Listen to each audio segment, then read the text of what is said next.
जी जनाब, once again welcome back after a break. और इस वक्त हमारे साथ जो मेहमान मौजूद हैं मैं उनकी तरफ चलती हूँ, उन्हें वेलकम करते हैं, उनका इंट्रो बताती हूँ। बिकॉज जब मैंने उनकी प्रोफाइल पढ़ी तो वाकई मैं थोड़ी सी हैरान हुई और खुशी भी होती है कि ऐसे लोगों के जो है इर्द गिर्द हम लोग जो हैं मौजूद हैं और हमें अक्लमंदी हमारी इसी में ही होती है कि हम उनसे बहुत कुछ सीख सकें। तो सिर्फ मैं ही नहीं, हमारी जितनी भी ख़वातीन हैं और जितने भी इस वक्त देखने वाले हैं, मैं आज आप सबको मौका दूंगी कि उनकी गुफ्तगू से और उनके एक्सपीरियंस से हम आज कोशिश करेंगे कि हम आज बहुत कुछ सीख सकें। एक अरसा रहा है उनका chairperson of Shah Latif university Khairpur में।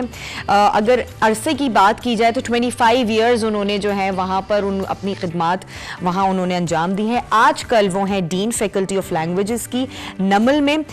तो आइए बिना टाइम वेस्ट किए हुए उन्हें वेलकम करते हैं। हमारे साथ आज यहाँ मौजूद है डॉक्टर सोफिया लोधी। अस्सलाम वालेकुम जी। वालेकुम सलाम। कैसी हैं आप? मैं बिल्कुल ठीक, आप बताइए। बिल्कुल ठीक ठाक। आपको वाकई देखकर मैं भी बहुत फ्रेश हो गई हूँ। Same here. Thank you, it's a pleasure to have you. अच्छा सोफिया जी, ये बताएं कि अभी जैसे मैं अभी बात कर रही थी आपकी प्रोफाइल के हवाले से, मैंने जब वो पढ़ी, सारे एक्सपीरियंसेस आपके देखे, आपके काम देखे, आपकी थीसिस देखी, तो मुझे बड़ी हैरानी हुई कि इतना सब कुछ एक साथ आपने किस तरह से चीज़ों को मैनेज किया।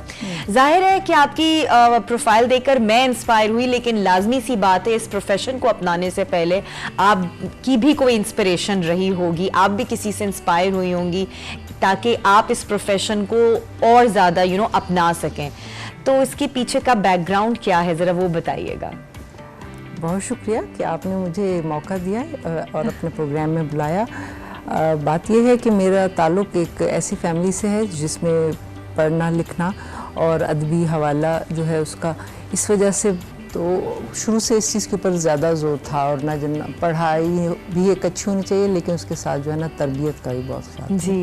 और घर में किताबों के साथ ही बड़े हुए, और रूमी और इसी तरीके से हाफिज़ जो है ना, ये वो दो ऐसे शायर हैं जो कि मेरे अब्बू के बहुत ज़्यादा पसंदीदा शायर थे। और वो उनके बैड साइड पे ये दोनों उनके ना, हाफिज़ का दीवान और मसनवी मानवी जो है वो उनके साथ होती थी। तो वो आपके तो भी फेवरेट वो हमारे भी फेवरेट हो गए। और इसलिए और घर में क्योंकि जॉइंट फैमिली सिस्टम था, और जॉइंट फैमिली सिस्टम और ट्राइबल सिस्टम दोनों समझ लीजिए ना। मेरा ताल्लुक जो है वो क्योंकि बलूचिस्तान से है, कोयटा से, तो ट्राइबल सोसाइटी से है। और फिर वो उसकी वजह से जो जॉइंट फैमिली सिस्टम था उसमें मेरी आंटीज़ कह लीजिए, फप्पो जो थी, उनका बड़ा अहम रोल था। तो वो सब तकरीबन सब जो है ना वो टीचिंग से था। अच्छा। तो वो मेरी इंस्पिरेशन यही थी कि जी पढ़ना भी है। घर में अम्मी का तो ये था कि अम्मी कहती थी कि दुनिया के सारे काम आ जाते हैं, नहीं आता तो बंदा वक्त के बाद पढ़ लिख नहीं सकता। हाँ। तो छोड़ दो सब कुछ, सब आ जाएगा। तो वो सारा काम जो है ना वो मैंने बाद में ही सीखा। फिर ये हुआ कि कहते हैं ये भी खुदा की तरफ से एक तोहफा ही होता है कि आपको आपका जीवन साथी अच्छा मिल जाए। क्या बात। तो वो जीवन साथी जो था मेरा वो उसने वही रोल प्ले किया जो मेरे वालिद साहब और मेरे पढ़ाई पे फोकस होना चाहिए। बिल्कुल ऐसे ही। और वो खुद भी सारा वक्त जो है ना पढ़ने से उनका था, वो शोबा उर्दू से था उनका ताल्लुक, लिटरेचर और था। मेरा हालांकि फर्स्ट जो थी चॉइस थी वो इंटरनेशनल रिलेशंस था ना, मेरा मास्टर्स जो था इंटरनेशनल रिलेशंस में था। फिर मैंने स्विच की अपनी फील्ड, और पहले तो एडमिनिस्ट्रेशन में मैंने ज्वाइन किया शाह लतीफ़ यूनिवर्सिटी को, और उसके बाद जो है मास्टर मेरी जो एमफिल है वो उसमें एजुकेशनल साइकोलॉजी में थी। और जब मैं उर्दू की तरफ आई तो फिर मास्टर्स उर्दू और फिर पीएचडी भी उर्दू में करके फिर इस तरफ आ गए। तो ये मोटिवेशन सारी की सारी घर से ही है। लेकिन बात यह है कि ये कमाल है कि मेरे असातिज़ा का स्कूल लेवल पर भी, और उसके बाद कॉलेज, और उसके बाद यूनिवर्सिटी, हर जगह पे ना उस्ताद मुझे बहुत अच्छे मिले और बड़े कोऑपरेटिव। और मतलब ये नहीं है कि जितनी दफ़ा गए उतनी दफ़ा उन्होंने सिखाया। उन्होंने बताया कि ना ये इस तरीके से करना है। और मुझे इस चीज़ पे भी बहुत ज़्यादा मैं प्राउड फील करती हूँ कि मेरी सारी एजुकेशन जो है ना गवर्नमेंट स्कूल्स और गवर्नमेंट कॉलेज, गवर्नमेंट यूनिवर्सिटी से, कहीं से भी कोई भी ऐसी जगह नहीं है जहाँ मैं ये कहूँ कि नहीं ऐसा नहीं, क्योंकि हमारे स्कूल्स, हमारे कॉलेजेस, हमारी यूनिवर्सिटीज़ कम्पीट कर रही हैं जी। ये अलग बात है कि आप उसको कितना एब्जॉर्व कर सकते हैं, आप उसको कितना ले सकते हैं। करने वाला होगा तो उसको ये स्कूल्स भी प्रोमिनेंट है। आप हमारी पूरी तारीख उठा के देख लीजिए, गवर्नमेंट इंस्टीट्यूशंस जो हैं, बड़े बड़े लोग इन्हीं इदारों से पढ़ के निकले हैं और उन्होंने कौम के लिए कंट्रीब्यूट किया है। तो ये और बात वही आ जाती है कि एक खुद का भी तो एक शौक होता है, फिर घर का माहौल आपको ऐसा मिला कि बचपन से ही जो चीज़ें आपने देखी वो आपने अपने अंदर अडॉप्ट की उन सारी चीज़ों को। अच्छा, इसी चीज़ से, इस बात से मैं थोड़ा सा एक और चीज़ मेरे जहन में आ रही है कि एजुकेशन और लिटरेचर पे माशाल्लाह से आपने बड़ा काम किया, सारी चीज़ें थी, आपने एक्सपीरियंस बहुत अच्छा किया।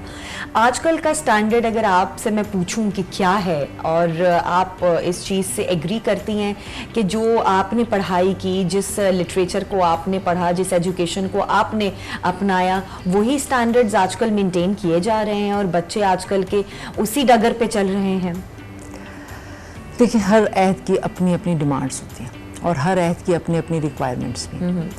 तो हम जिस वक्त पढ़ते थे तो उस वक्त सिर्फ एक पीटीवी होता था, उसके अलावा हमारे पास कोई और एंटरटेनमेंट का जरिया नहीं था, ठीक है ना। आज वक्त जो है वो हम 10th जनरेशन कंप्यूटर की पे पहुंच चुके हैं। इतनी फास्ट पेस पे जो है इंफॉर्मेशन ट्रांसफ़र हो रही है। आज हम ये डिमांड करें कि हमारा स्टूडेंट, आज का स्टूडेंट जो है वो उस तरह से करे, ऐसा नहीं। आज के हिसाब से अगर आप देखें तो हमारे स्टूडेंट भी और हमारे असातिज़ा भी और हमारे इंस्टीट्यूट भी वैसे ही काउंट कर रहे हैं। ये अलग बात है कि हम ये समझते हैं कि जी ये उस लेवल पर आके नज़र नहीं आ रहा, लेकिन कहीं पर भी ये ना समझा जाए कि जी इसको पुराने स्टैंडर्ड के ऊपर रख के हम उस क्या कहते हैं स्टैंडर्ड शीट जो होता है ना हमारा एक नापने का जो एक मेजरमेंट का जो कहते हैं आला है, हमें पुराना नहीं लगाना पड़ेगा। अब लाजमत है अपने मेजर करना है तो उनको इस हिसाब से मेजर करना पड़ेगा कि जो आज की रिक्वायरमेंट है। तो आज की रिक्वायरमेंट में आप देखिए कैसे कैसे स्टूडेंट्स हमारे निकल के आ रहे हैं सामने, कितने कितने काम हो रहे हैं। टेक्नोलॉजी में आप देखिए, इंजीनियरिंग में देखिए, आप कहते हैं इसमें लिटरेचर में देखिए। तो हम ये नहीं कह सकते कि बच्चा जो है उस तरीके से किताब पढ़ेगा जिस तरीके से हम किताब पढ़ते थे। तो अब तो उनको उसको डिजिटल में, अब उसकी जितनी एक जहाँ हमारे घर में 10 किताबों की जगह होती थी, अब उसके मोबाइल में हज़ारों किताबें। लेकिन देखिए जी, मुताला करने का शौक भी तो होना लोगों को। आपके पास फैसिलिटी मौजूद है, लेकिन जब तक आप उसको यूज नहीं करेंगे, आप उसको एज अ शौक अपनाएंगे नहीं, तो आपके पास होने का कोई फायदा नहीं है। नहीं तो वो शौक कौन पैदा करेगा? वो हम पैदा करेंगे।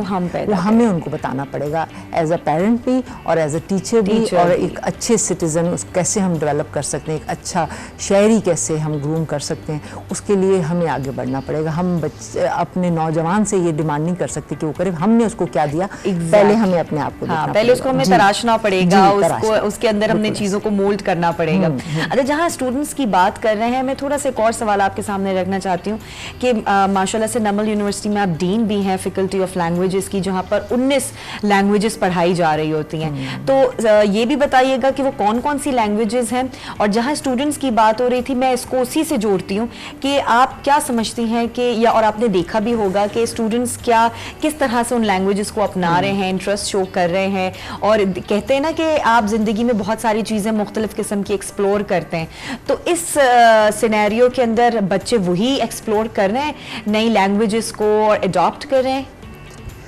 अब जैसे कि आपने मेरा बताया कि जी मैं यहाँ पे डीन फैकल्टी लैंग्वेजेस की फैकल्टी की मैं डीन हूँ, और हमारे ये जो नमल है इसकी स्पेशलिटी ओरिजिनली यही है। 1969 में जब ये इदारा कायम किया गया था तो उस वक्त भी इसकी यही रिक्वायरमेंट थी कि हमारे ऑफिसर्स को जो कहते हैं CSS ऑफिसर्स हैं उनको लैंग्वेज सिखाने के लिए जब उनकी पोस्टिंग होती है बाहर, तो उसके लिए बनाया गया। उसके बाद फिर इसी चार्टर के तहत इसको जो है ना यूनिवर्सिटी का चार्टर दिया गया 2000 में, और उसके साथ चला। अब तो हमारी ये समझिए कि जनरल यूनिवर्सिटी बन चुकी है और इसमें इंजीनियरिंग डिपार्टमेंट्स भी हैं और सोशल साइंसेज भी है, और उसके साथ कहते हैं मैनेजमेंट साइंसेज भी है, कंप्यूटर्स भी है, सब भी है। लेकिन उसके बावजूद भी ये जो है ना अपना लैंग्वेजेस जो फैकल्टी वो सबसे पुरानी भी है, और उसके साथ उसमें वो रिच भी है, उसके पास एक्सपीरियंस भी है इंटरनेशनल। तकरीबन हमारे पास जो है वो ओरिएंटल लैंग्वेजेस भी सब पढ़ाई जा रही हैं, और उसके साथ ही ऑक्सीडेंटल लैंग्वेजेस भी सब पढ़ाई जा रही हैं। अब ये कि जैसे आजकल समर कोर्सेज चल रहे हैं, तो स्टूडेंट एक तो डायरेक्टली आ जाते हैं, जो आम हालात में हमारे सेमेस्टर्स में इनरोल होते हैं डिग्री लेने के लिए,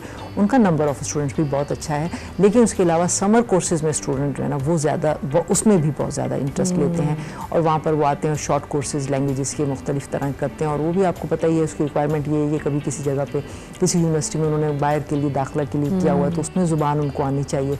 या इसी तरीके से बिज़नेस शुरू कर रहे होते हैं तो ख़ास तौर पे इंडोनेशिया, मलाइशिया ये वाले जो इलाके हैं वहाँ पे बिज़नेस के लिए, या कोरिया में बिज़नेस के लिए, या जॉब के लिए, तो ये जो हमारी फॉर ईस्टर्न लैंग्वेजेस हैं उसका ये भी है कि जी वहाँ पर ज़्यादातर बिज़नेस का रुझान है, तो वो उसकी वजह से सीख रहे हैं। लेकिन ऑक्सीडेंटल लैंग्वेजेस जब हम उनका जिक्र करते हैं तो उसमें यही है कि ज़्यादातर स्टूडेंट जो है ना वो यूरोप में पढ़ने के लिए जाना चाहते हैं, तो वहाँ की मुख्तलिफ यूनिवर्सिटियों की रिक्वायरमेंट ये होती है कि उसकी मुकामी ज़बान जैसे जर्मन है, जैसे इटालियन है, जैसे स्पेनिश है, ये ज़बानें जिस मुल्क में है तो वो आनी चाहिए। तो उसके लिए अपने डे टू डे लाइफ के लिए इसको सीख रहे हैं। तो स्टूडेंट्स में इसकी अर्ज बहुत है, जानना बहुत चाहते हैं।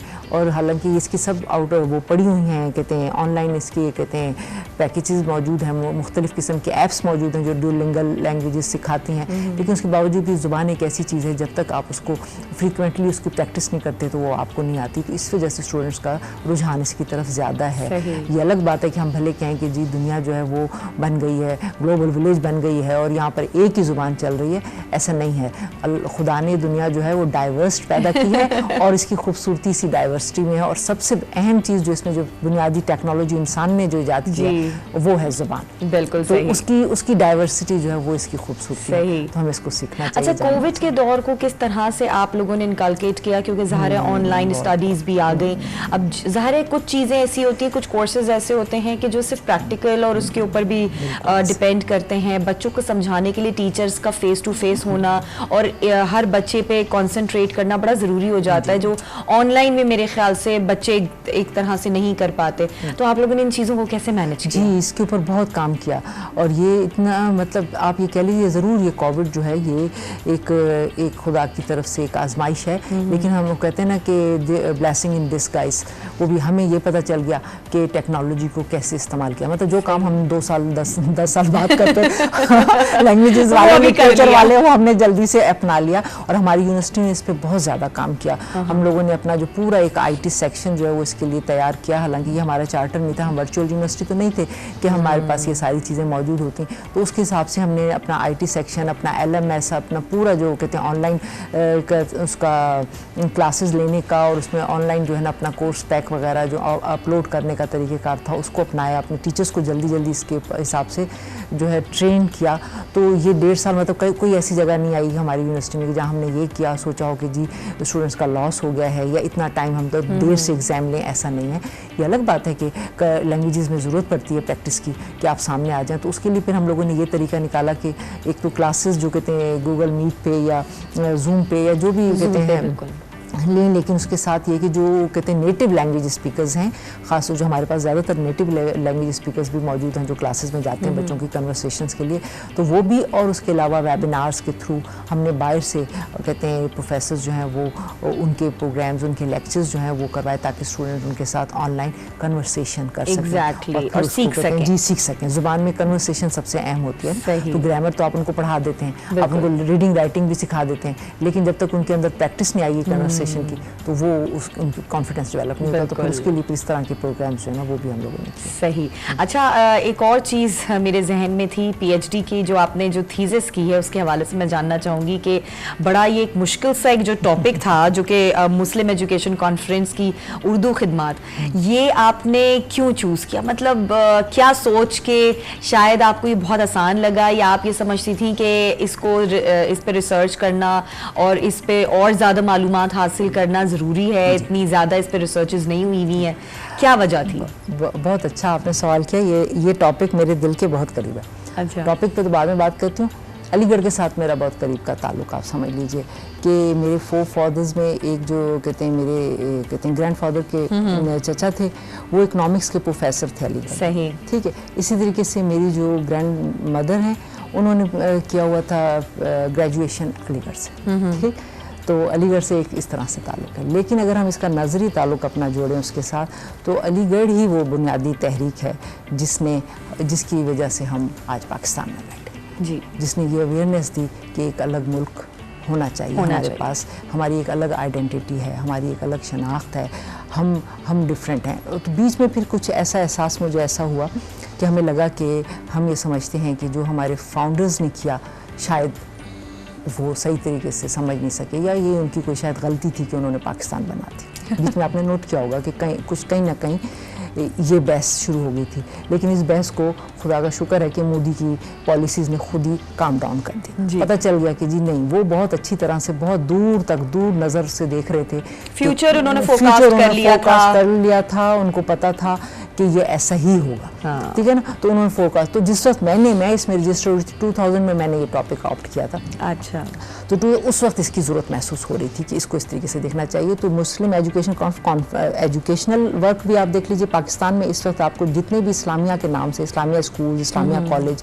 या तामीर नौ स्कूल, तामीर नौ कॉलेज आपको जो मिलते हैं, वो सब के सब इस अलीगढ़ से इंस्पायर होकर लोगों ने यहाँ कायम किए हैं। तो एक तो अलीगढ़ ने एक एजुकेशनल मूवमेंट हमारे यहाँ शुरू की थी, उससे हम तालीम की तरफ आए, अदरवाइज तो हम लोगों ने बायकॉट किया हुआ था, अंग्रेजी तालीम, जदीद तालीम से हम लोग दूर थे। और इसी तरीके से उसके साथ हमारी ज़बान, जिसको हम अपनी कौमी ज़ुबान कहते हैं, उसको उसके मौक़िफ़ का इर्तिका किस तरीके से उसको जो है ये लेके चले, और वो मुख्तलिफ़ तरह से सियासी हवालों से भी और एकेडमिक हवाले से भी जो एक तरह का खिंचाव था सोसाइटी में, इन्होंने उसको भी बयान किया कि ये वो चीज़ है, सिर्फ एक स्क्रिप्ट का एक मसला है। ठीक है, कहने को तो सिर्फ एक स्क्रिप्ट का मसला है, लेकिन इसके पीछे पूरी एक सकाफत है, पूरी एक तहजीब है हमारी। अगर हम अपनी सकाफत, अपना स्क्रिप्ट छोड़ते हैं तो हमारी सकाफत, हमारी तहजीब जो है वो कई माजी के अंधेरों में गुम हो जाएगी। तो हमने इस चीज़ को लेके चले, तो फिर इसी का इम्प्लीमेंटेशन मैंने जो है ना इसमें दिखाया कि मुख्तलिफ तहरीकें इसके साथ कैसे चली, वो मूवमेंट्स जिन्होंने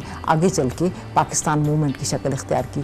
फिर इसी तरीके से सहाफ़त में इसने कैसे रोल प्ले किया इस मुस्लिम एजुकेशन कॉन्फ्रेंस में। फिर इसने ख़वातीन को प्रमोट करने की, उनको लिखने की तरफ राग़िब करने के लिए किस तरीके से काम किया, तो वो सारी चीज़ें इसके अंदर मौजूद थी। और इस वजह से मैंने टॉपिक लिया कि टॉपिक जो है मेरे दिल के बहुत करीब था, और मेरे से फ़ायदा भी हुआ, लोगों को पता चल गया कि भाई ये भी कुछ चीजें हैं जिन्हें वाकई समझने की बड़ी जरूरत है। अपनी तारीख को और अपने मौसम को याद रखना चाहिए हमें जरूर, जिन्होंने हम लोगों को इस तरफ। बिल्कुल सही।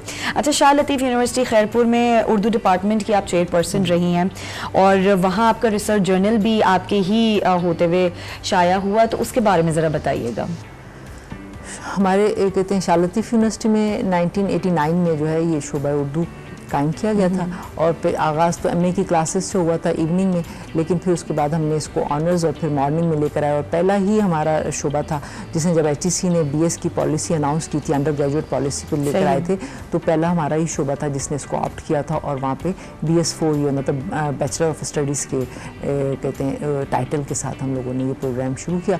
और फिर वहीं से हम लोगों ने ये जर्नल जो है शोबे का निकालना शुरू किया। 99 में पहला इसका इशू आया था, और अब तक इसके जो है 23 कहते हैं वॉल्यूम जो हैं वो आ चुके हैं। और इस अलमास नाम था उस हमारे रिसाले का। उस अलमास में जो है तक एनुअल जर्नल था, पहला जर्नल था जो कि उर्दू का ऑनलाइन आया। 2007 में हमने इसको ऑनलाइन भी कर दिया, ऑनलाइन भी शाया करते थे और हार्ड कॉपी भी इसकी आती थी।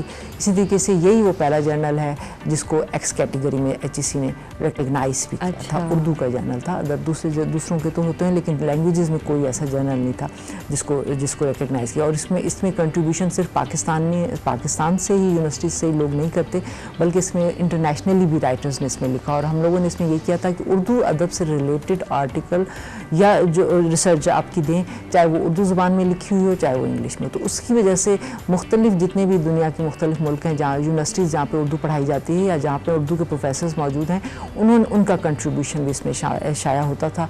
और ये एक अपने हिसाब से आप कह सकते हैं कि एक ऐसा जर्नल था जिसको इंटरनेशनली रिव्यू। अच्छा, मतलब आपके एफर्ट्स ने काफ़ी कुछ जो है जर्नल को जो है वो पजीराई दी। हाँ, टीम एफर्ट्स आप कह सकते हैं। टीम एफर्ट से कोई काम भी बंदा जो है ना वो अकेला नहीं कर सकता।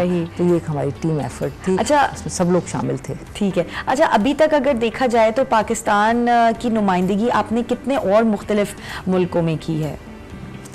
हाँ, मैं अपने पाकिस्तान की नुमाइंदगी के लिए जो है ना मुख्तलिफ कॉन्फ्रेंसेस में मैंने पार्टिसिपेट किया, और जिसके लिए मुझे एचईसी से भी जो है वो कहते हैं प्रोजेक्ट जो है वो मिले, जिसमें मैं गई थी तुर्की, इस्तांबुल यूनिवर्सिटी में। इसी तरीके से मैंने जो है वहाँ पर कहते हैं तेहरान यूनिवर्सिटी में पाकिस्तान को रिप्रेजेंट किया। अल्लामा इकबाल इंटरनेशनल अल्लामा इकबाल कॉन्फ्रेंस उन्होंने की थी शोबा उर्दू ने वहाँ पर। और इसी तरीके से जो है ना हाइडलबर्ग में, और उसके बाद बॉन यूनिवर्सिटी में। तो ये इन एरियाज़ इनमें मैंने ना सिर्फ पार्टिसिपेट किया बल्कि कुछ अरसे तक वहाँ पर जब तक मेरा स्टे था वहाँ, तो उन स्टूडेंट्स की वहाँ पे फॉरेन जो उर्दू सीख रहे थे उन स्टूडेंट्स की कुछ क्लासेस। उन्होंने कहा कि आई गई हैं तो इनसे काम ही निकलवा लो, इन्हें ऐसे जाने ना दो, फायदा ले लो इनसे। जी बिल्कुल ऐसे, और नेटिव स्पीकर आया तो इसकी सही बात है। अच्छा, जो अब अदब के हवाले से माशाल्लाह से आपकी कुछ किताबें भी शाया हुई हैं, तो मैं ज़रा उनके बारे में भी जानना चाहूँगी कि उनके नाम ज़रा बताएं और बेसिकली क्या टॉपिक्स आपने उनके रखे थे। अच्छा, अदब में एक तो मेरा यही जो कहते हैं पीएचडी का थीसिस था, ये फिर अंजुमन तरक्की उर्दू पाकिस्तान में जो है वो शाया किया। और इसके अलावा हम लोगों ने मैंने जो है ना 3 कॉन्फ्रेंसेस करवाई थी, इंटरनेशनल कॉन्फ्रेंसेस 2008, फिर 12, 15 और 17 में ना। अच्छा। तो मुख्तलिफ इंटरनेशनल कहते हैं कॉन्फ्रेंसेस थी जिसमें हमें HEC ने फंडिंग की थी और यूनिवर्सिटी की फंडिंग में कोलैबोरेशन के साथ हम लोगों ने की थी, जिसमें पहला जो था वो वही जैसे आपको पाकिस्तान के हालात 2008 में आपको पता है, इसी में मुझे डिग्री भी अवार्ड हुई थी पीएचडी की। तो उस ज़माने में हमने किया था अदब और कौमी शऊर के हवाले से ना, कि अदब जो है वो एक कौम बिल्ड करने में कैसे रोल प्ले करता है। इस तरीके से फिर हमने दूसरी कॉन्फ्रेंस की, क्योंकि ये उस वक्त नीड ऑफ द आर्ट थी। दूसरी कॉन्फ्रेंस हमने की कि लिटरेचर एंड को एग्जिस्टेंस, क्योंकि हमारी सोसाइटी जो है वो डाइवर्स सोसाइटी है, ठीक। बहुत सारी ज़ुबानें, पाकिस्तान इतना रिच मुल्क है कि इसमें 72 से ज़्यादा ज़ुबानें तो बोली जाती हैं। सही। और उसी तरीके से उनके कल्चर्स हैं उनके। तो अब हम हैं एक मुल्क हैं, कल्चर एक बड़े सिनेरियो में हमारा एक ही है, लेकिन फिर उसको जब आप अंदर जाते हैं तो उसके अंदर डाइवर्सिटी उसके अंदर पैदा होती जाती है। तो कैसे हम अदब कैसे हमें को एग्जिस्टेंस कैसे सिखाता है, इस पे काम किया हम लोगों ने। फिर उसके बाद अदब, माशरा और तामीर नौ। पाकिस्तान एक बड़ी टाइट फेज से गुजरा था, एक बहुत बड़ा प्रॉब्लम आपने देखा, ये जो पूरे 20 साल हमारे गुजरे उसमें दहशतगर्दी भी है और सारी चीज़ें। बिल्कुल। तो उन सारी चीज़ों को भी इसमें किया। तो इसमें फिर हमने ये अदब, माशरा और तामीर नौ के हवाले से किया। और फिर 2017 में मैंने कॉन्फ्रेंस की थी जिसका था लिटरेचर एंड इकोलॉजिकल चैलेंज। तो इसके ऊपर काम किया था। तो ये फिर जितनी कॉन्फ्रेंस थी, फिर इसकी प्रोसीडिंग्स और इसके अंदर मौजूद सारे, तो वो उनके हवाले से मेरी ये किताबें भी जो हैं वो शाया हुई। और कहते हैं वो टोटल कितनी किताबें हुई? ये मेरा ख्याल है कि 8-10 से ज़्यादा बन जाती हैं। उसमें मेरी कुछ ऐसी किताबें हुई जैसे जो एक मैंने किताब ट्रांसलेट की थी, मेरा ख्याल है कि वो इंग्लिश में थी, इंग्लिश से थी की थी कि how to teach a language. अच्छा। उससे कहते हैं रीजनल लैंग्वेज को कैसे टीचिंग के लिए कैसे किया जाए, क्योंकि जब हम अपनी ज़ुबान पर बात करते हैं, जब उसकी टीचिंग के लिए जाते हैं तो हम ये हमारे लिए फॉर ग्रांटेड है, हमें नहीं पता कि इसका क्या कैसे वो बैक में चल रही होती है हमारे अंदर और उसको। तो लेकिन जब टीचिंग हम अपनी ज़ुबान की टीचिंग करा रहे होते हैं, चाहे वो कोई सी भी रीजनल लैंग्वेज हो, तो सिंधी की टीचिंग के लिए मैंने वो किताब की थी, उसको ट्रांसलेट किया था कि सिंधी लैंग्वेज को हम कैसे, टीचर को क्या क्या स्किल्स आने चाहिए, किस तरीके से उसको स्टूडेंट्स को जो है यूनिवर्सिटी लेवल के स्टूडेंट को पढ़ाने के लिए उसके अंदर कौन सी स्किल्स होनी चाहिए। जुबान तो भले आपकी अपनी हो, लेकिन टीचिंग की स्किल्स जो है एग्जैक्टली बड़ा ज़रूरी होता है, क्योंकि आपका रोल मॉडल आपका टीचर होता है। अगर उसी को सही तरीके से डिलीवर करना नहीं आएगा सारी चीज़ों को, तो फिर आपका स्टूडेंट क्या सीखेगा। तो दैट्स रियली इंपॉर्टेंट कि टीचर का भी सीखना और ट्रेन होना बड़ा ज़रूरी है। वेल, बहुत बहुत शुक्रिया doctor Sophia, thank you so much. And इसी तरीके से आप काविशें करती रहें, और चाहे वो अदब के हवाले से है, एजुकेशन के हवाले से है, लिटरेचर के हवाले से है, हमारे स्टूडेंट्स को, हमारी जो आने वाली जनरेशन है उसे और मुतवज्जा करती रहें, ताकि जो है इंटरेस्ट बढ़ता रहे और हमारी जो ये कल्चर और ये जो फिनोमेना है ये कभी ख़त्म ना हो, ये आगे बढ़ता ही चला जाए। थैंक यू जी, बहुत शुक्रिया आपका और ATV का कि जिसने मुझे मौका दिया और कहते हैं कि मैं अपने बारे में आपसे बात कर सकूं। आपसे और आपकी टीम से मिलकर मुझे बहुत खुशी हुई। आप बेफिक्र रहें, मौका हम आपको देते रहेंगे और सिर्फ आज ही तंग नहीं किया है, हम आपको बार बार तंग करेंगे। बहुत शुक्रिया, मैं तैयार हूं।